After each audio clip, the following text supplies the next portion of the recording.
साथियों, हमारा विषय पातंजलि योग दर्शन के तीसरे अध्याय विभूतिपाद के आज चौथे सूत्र पर है। और इस सूत्र में जानेंगे पातंजलि ऋषि हमें क्या गहरा सूत्र दे रहे हैं और उसकी क्या गहरी व्याख्या है। लाखों तारे आप देख पा रहे हैं, अब उनमें से आप किसी एक देश को देखना चाहते हैं तो अब वो जूमिंग फोटोग्राफी जो एक देश उस पूरे आकाश मंडल में, पूरे ब्रह्मांड में कहीं नजर नहीं आ रहा था, अब वो नजर आने लगता है बहुत छोटे रूप में, और जूमिंग के साथ वो बड़ा होता जा रहा है। जूमिंग फोटोग्राफी से उस देश को देखा जा सकता है और फिर उसके बाद उसके प्रदेश को, शहर को, गांव को, फ्लैट को और हर एक मकान को देखा जा सकता है, और हर एक मकान के अंदर रहने वाले प्रत्येक व्यक्ति को देखा जा सकता है।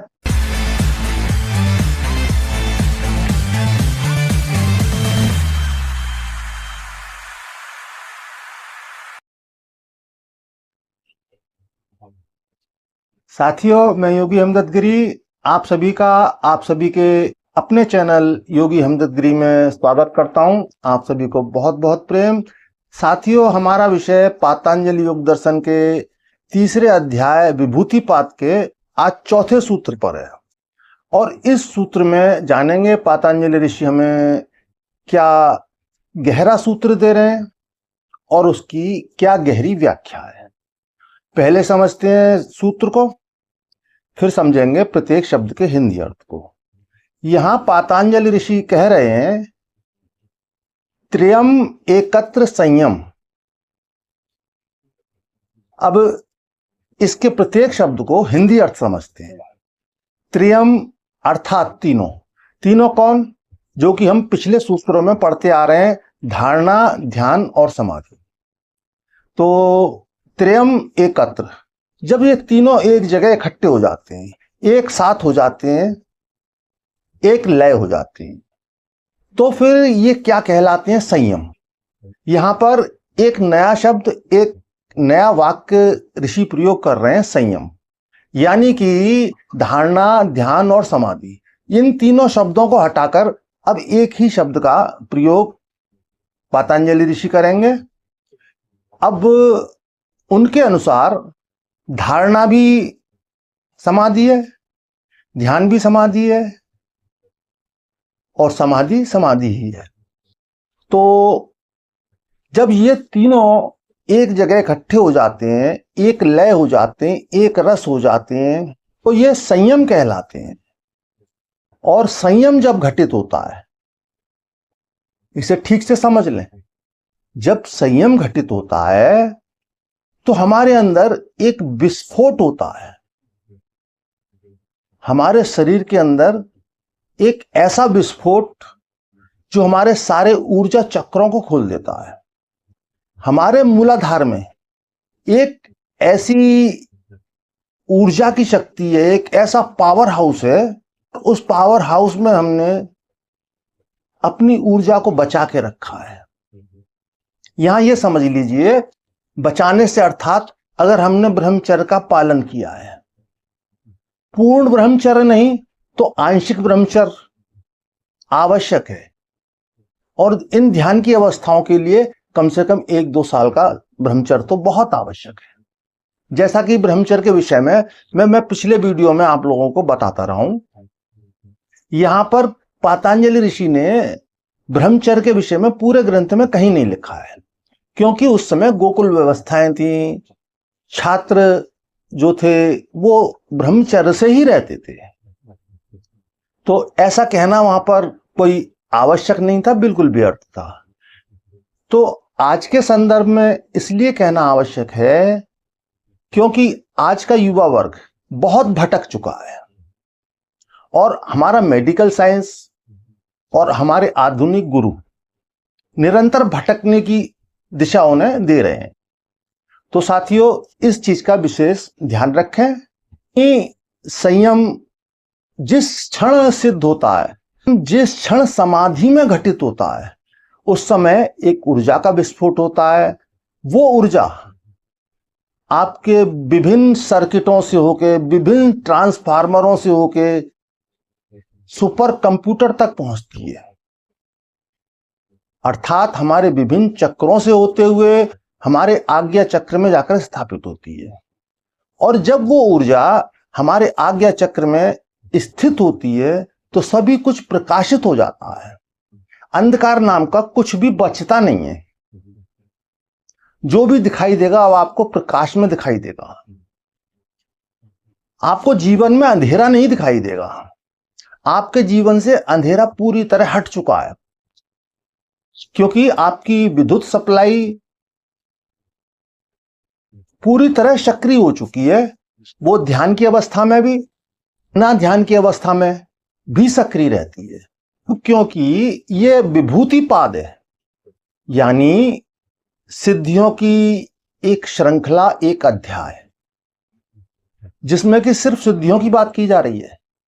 तो सिद्धियां कब आती हैं? जब संयम सिद्ध होता है। संयम सिद्ध होता है तो प्रकाश होता है। तो उस प्रकाश में मैं थोड़े से आधुनिक उदाहरण, एग्जाम्पल आपको दूंगा, जिससे कि आप ठीक से समझ सकें, बात को बारीकी से समझ सकें। अब आगे धारणा, ध्यान और समाधि को संयम ही कहा जाएगा। तो जब ये स्थिति घटित होती है, प्रकाश की स्थिति घटित होती है, जब आप उस प्रकाश की स्थिति में, जैसे आप अपने गूगल मैप को देखते हैं, आपको कहीं जाना है, आपको पूरी दुनिया में, आपको पूरे संसार में गूगल मैप पर कुछ भी देखना है तो आपके सामने वर्ल्ड का मैप आ जाएगा। आप उसको जूम करिए तो आप जिस देश को देखना चाहते हैं वो देश आप देख पाएंगे। उसे और जूम करिए। जब आप उसे और जूम करेंगे तो उस देश का आप प्रदेश भी देख पाएंगे। और जूम करने पर शहर देख पाएंगे, गांव देख पाएंगे, फ्लैट देख पाएंगे, घर देख पाएंगे, मकान देख पाएंगे। तो एक छोटा सा और उदाहरण, एक छोटा सा एग्जाम्पल उससे और समझाने का प्रयास मैं आपको करता हूं। जूमिंग फोटोग्राफी देखी होगी, अक्सर सोशल मीडिया पर उस तरह की जूमिंग क्लिप मिल जाती है, जैसे स्क्रीन पर आपको पूरा ब्रह्मांड नजर आ रहा है, आकाश गंगाएं नजर आ रही हैं, नक्षत्र दिखाई दे रहे हैं, लाखों तारे आप देख पा रहे हैं। अब उनमें से आप किसी एक देश को देखना चाहते हैं तो अब वो जूमिंग फोटोग्राफी, जो एक देश उस पूरे आकाश मंडल में, पूरे ब्रह्मांड में कहीं नजर नहीं आ रहा था, अब वो नजर आने लगता है बहुत छोटे रूप में, और जूमिंग के साथ वो बड़ा होता जा रहा है। जूमिंग फोटोग्राफी से उस देश को देखा जा सकता है, और फिर उसके बाद उसके प्रदेश को, शहर को, गांव को, फ्लैट को और हर एक मकान को देखा जा सकता है। और हर एक मकान के अंदर रहने वाले प्रत्येक व्यक्ति को देखा जा सकता है। उसके भीतर भी प्रवेश करके उसकी पूरी संरचना और ये सभी कुछ देखा जा सकता है। एक छोटा सा एग्जांपल और, आप लोगों के साथ समस्या आती है, परेशान हो जाते हैं, कोई भी समस्या का प्रश्न होता है तो आप परेशान हो जाते हैं, समस्या का आपको हल नहीं मिलता। यहां पर ये ठीक से समझ लीजिए, जब अभी आप ऐसा नहीं कर पाते हैं, लेकिन जब संयम की उस अवस्था में आप पहुंचते हैं तो आपके प्रश्न के उत्तर आपके प्रश्न से ही मिलते हैं, क्योंकि प्रश्न का उत्तर प्रश्न के अंदर ही है। जैसे एक फल है, अब आप उस फल को संयम का केंद्र बनाते हैं, समाधि का केंद्र बनाते हैं, तो आप देखेंगे उसके अंदर आपको उसकी पूरी संरचना, उसका पल्प दिखाई देगा, उसकी कोशिकाएं दिखाई देंगी, उसके खनिज दिखाई देंगे, उसके अंदर बीज दिखाई देगा। अब आप बीज के अंदर एंटर करेंगे, आपको बीज के अंदर एक अंकुरित होता हुआ बीज भी दिखाई देगा। एक कठोर बीज के अंदर अंकुरित होता हुआ बीज देखेंगे आप, और वो वृक्ष बनते हुए देखेंगे और फल देते हुए देखेंगे। तो इतना सूक्ष्म विस्तार संभव है संयम की अवस्था से, समाधि की अवस्था से। साथियों, आज का बहुत छोटा सा वीडियो और बहुत छोटी सी बात, त्रयम एकत्र संयम, तो इसे आप ठीक से समझ पाए होंगे, मैं ठीक से समझा पाया होऊंगा। फिर भी समझने में या समझाने में कहीं कुछ कमी छूटी हो, कहीं कोई चूक हुई हो, तो आप अपने कमेंट बॉक्स में लिखें। मैं सभी के प्रश्नों के उत्तर देता हूं।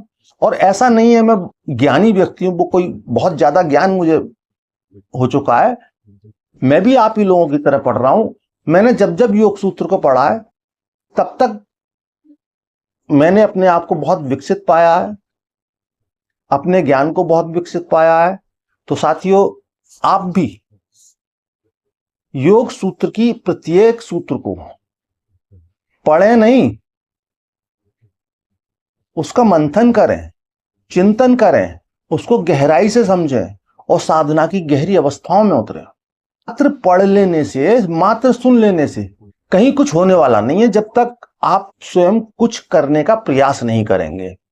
तो निरंतर प्रयास करते रहिए, ध्यान की गहरी अवस्थाओं में पहुंचते रहिए।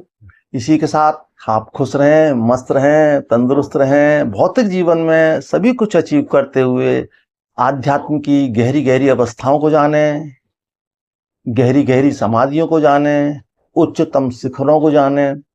इसी के साथ, इसी अभिलाषा के साथ आप सभी को बहुत बहुत प्रेम।